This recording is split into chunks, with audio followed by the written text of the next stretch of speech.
delegation from India, Pavni, is at the funeral in London. How do people there in New Delhi feel about what's happening today?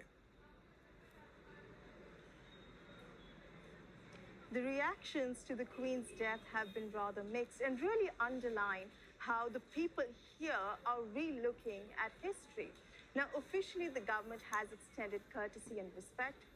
Last week, the state observed a day of mourning, and as we speak, the president, Draupadi Murmu, is in London for the funeral.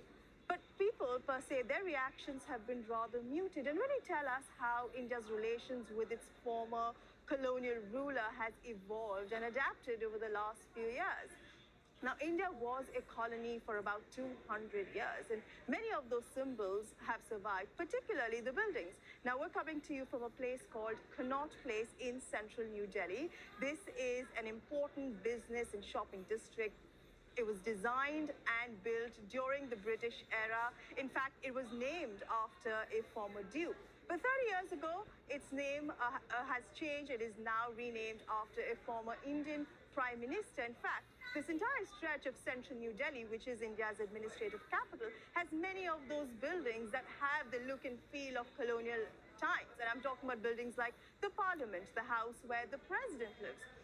But over the last few years, there have been concerted efforts to rename some of those streets, rebuild some of those buildings, replace some of those statues. The other thing that Queen Elizabeth II's passing has done, it has reignited some of those old conversations and debates about reparations and also a reassessment of what, the psychological and economic damage of colonial history to countries like India. And Pavni, tell us something about how the people personally feel about Queen Elizabeth, who of course visited India on occasion. So India gained independence in 1947, just a few years before Queen Elizabeth ascended to the throne. So in many ways, when she did visit India, it was like a bit of a fresh start. But for many people here, especially the younger generation, over the last few years, she has been looked at as someone who is the monarch and the head of a country that India has close diplomatic and trade ties with, and also someone who happens to be a bit of a global celebrity. Now, she visited India 3 times as the head of the Commonwealth and also to sort of strengthen ties between two nations. She was warmly welcomed by the heads of state of those times. Her most significant visit was her final one in 1997. Now, this was significant for various reasons. One, it was the year that India was celebrating 50 years of independence.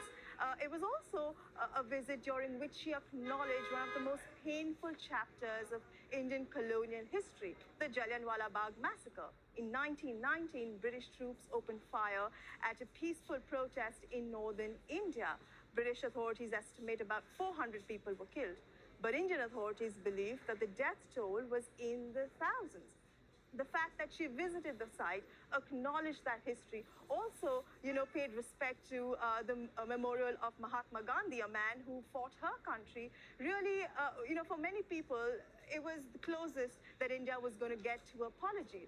The focus in India now, when it comes to the monarchy and colonial history, is more about focusing on, freedom fighters, people who got India that independence, looking at Britain as a strategic ally, and really sort of reclaiming that colonial narrative to fit the India of today and where India stands in the world today vis-a-vis its own standing and also its relations with other countries like the UK. Pavni Mittal reporting live there from New Delhi. Pavni, many thanks indeed. Let's go to Australia then, which